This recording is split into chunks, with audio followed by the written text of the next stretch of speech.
Yeah, he's just been working out a little bit in 7-on-7 and some team drills. Look, Jamal's Jamal. I mean, he looks fairly fluid when he runs.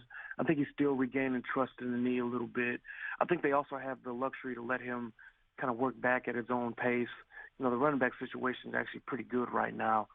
But no, he's out there practicing. He's not getting all the first-team reps. Those are going to Spencer Ware. But no, he's out there practicing. He's kind of getting back into the flow of the thing. And I would imagine certainly by the end of the season you'll start seeing the Jamal of old. Yeah, well, we know last year they finally started getting the ball down the field. Jeremy Maclin coming in as a wide receiver. Travis Kelce is just a beast. We love him. But what are the other skill position guys, particularly wideouts, that Alex Smith can rely on this year? Because we know in the NFL you need dynamism sometimes. Do they have enough of that? Yeah, you know what? I think they do, and a big reason for that is the improvement of Chris Conley. Now, Chris Conley is an athletic freak now. He's one of the most impressive players at the Combine a few years ago, just in terms of running, jumping. I mean, he was a top tester at the receiver position, but he was raw. He needed to improve his hands, his route running, and he was taken in the third round. And like last year was his rookie year, and he had a lot to learn. But this year, you've really seen an improvement in terms of his route running. I mean, there's really more sophistication in his intermediate routes. He can create separation. And he created separation against Marcus Peters a few times on intermediate and short routes, which is hard to do because Peters, as we all know, squats on those routes. And he's just a more reliable catcher of the ball. He's making tough catches. I think he's earning Alex Smith's trust, and I think he's got a stranglehold on the number 2 receiver job. Beyond that, there's other guys in the mix. I think Rod Streeter's got a chance to be a helpful player out of the slot. Albert Wilson's another guy. Ty Hill. There's certainly more dynamism, as you would say, at the receiver position than there's ever been under Andy Reid here in Kansas City. We're talking to Terez Paylor from the Kansas City Star. Of course, he covers the Chiefs. He's on their beat. He's with us here on Tiki and Tierney, CBS Sports Radio. Do big picture, and I think to do that, let's incorporate last year because I think this kind of gets lost in the storylines for a national audience. The Chiefs they were just terrible at the start. They lost, 5 out of 6, and then they ripped off 10 straight wins. Then they thumped the Texans 30-0 in a wild card game. And let's face it, they lose to the Patriots. No shame in that. The Pats are the Pats.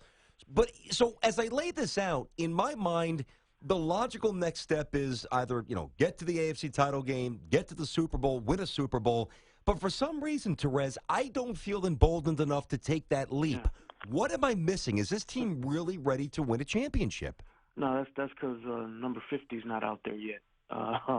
Look, Justin Houston's a very special player, and he's the guy that makes this defense go and completes it. He's starting the season on the PUP list. That means he'll be out the first 6 weeks. We don't know when he'll return, and that's a big deal because we all know really to win a Super Bowl, like your pass rush has got to be right. You know what I mean? And Chiefs 3-4 defense, most of the push comes from the outside with Tamba and Justin. Now the interior rush is pretty good. I mean, they got their top 4 is really good. Like these guys can get after you, but you still got to be able to push the edge. You still got to be able to rush from the edge. And Tamba will be fine, but the other spots up in the air, you really don't know what you're going to get out of that. And that's the only thing that really keeps me from predicting them to go 12-4 or 13-3 or something. Because I think the offense is going to be the best they've had under Andy Reid. But I still think, if Justin Houston comes back, this team can win the division and go to the AFC Championship game, and maybe more. You just don't know. But I think part of the reason there's some reluctance on the part of a lot of people to predict too much for them is just because of the uncertain situation with number 50. Yeah, no, that makes a lot of sense. But let's move back a couple levels in the defense. And with Eric Berry finally getting into camp, and we know his history, his story from Hodgkin's lymphoma, his comeback last year, which was just inspiring. It seemed like it could have been, a little dangerous, the game that both sides were playing. What was his return like when he finally got in? Because we know he's going to be an unbelievable contributor.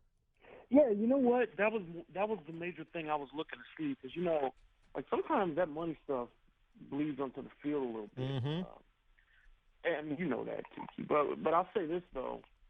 If Eric Berry wasn't genuinely happy to be back with his teammates and ready to go, when he reported earlier this week, he just pulled the con job of the century because he couldn't have been happy. He was smiling. He was joking. He was laughing. It seemed very sincere. We all know how much Eric Berry loves football. You know how important that is, man. Like, Eric Berry genuinely loves football. Like, genuinely. Like, there's nothing else he'd rather do. And, it was just talking to him, you really got the sense that he was just happy to be back with his teammates. Mm-hmm. And, look, he wants a long-term deal, okay? Like, there's a lot of money on the table, for a guy like that if he were to hit the free agent market. You know what I mean? There's a lot of guaranteed money that he's not getting.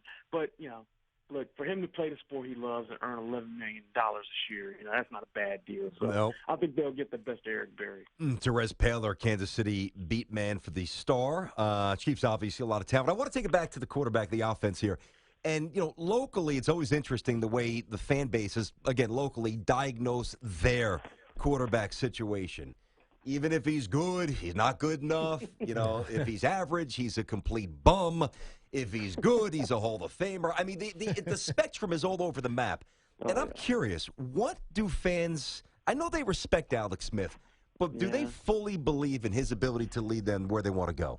I got to tell you, man, I think he's won a lot of people over. At the end of so before last season, you could tweet something about Alex Smith or write something about Alex Smith, and you just get a ton of comments with people saying, A, he's not good enough, or B, he doesn't take enough chances down the field. Look, the not aggressive enough criticism is legitimate. Like, to win big games against great teams in this league in the playoffs, you've got to make some throws. But I would contend that during the winning streak, he was one of the biggest reasons why. He started taking over games with his legs. His scrambling ability has given him a playmaking element that maybe he didn't have before. Yep. So now you add this playmaking element with his legs. He doesn't turn the football over. And he has receivers he trusts in Macklin and Kelsey. Andy Reid schemes this up a little bit so that he can take some shots that he feels comfortable doing. But the fact of the matter is he still doesn't throw dangerous passes to guys he doesn't trust. He will throw dangerous passes to Macklin and Kelsey. So I think he has been more aggressive, and I think that the playmaking element with his legs took him to another level. The bottom line is that if the Chiefs' defense is as good as it was last year, they're going to be hard to beat because they don't turn the ball over. The defense can get after you, presumably, and they're well coached. So, I mean, look, they still need number 50 to come back. If Justin Houston comes back, ceiling for this team is really, really high. It's high. And then there's no other important injuries. But, look, it's there. I mean, it's there for them. There you go. There you go. Don't disagree. Going to be a fun division. Obviously, the Broncos are the champs.